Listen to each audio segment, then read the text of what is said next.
From midnight sorrow to morning joy, may those who sow in tears reap with shouts of joy.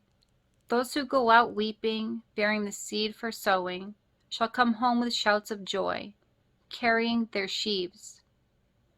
Sometimes midnight lingers longer than a night. In seasons of midnight turmoil, we can wonder if morning will ever come. Tears flow without ceasing, morning blankets the new day, sorrow taints the windows of the light. Grief clouds the vision of eyes yearning to see. Sometimes the darkness is so real that daylight seems like a distant reality. Seasons of unexpected loss, trauma, and pain can provoke all sorts of despair. For the believer, despair is summed up in the inability to see beyond. We experience despair when we cannot see beyond the layoff, beyond the divorce, beyond the death, or beyond the suffering.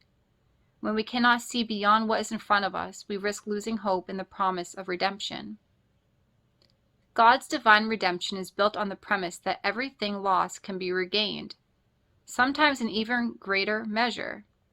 When God restores what was lost, we experience the resurgence of joy, the rekindling of love, and the resurrection of life, both natural and eternal.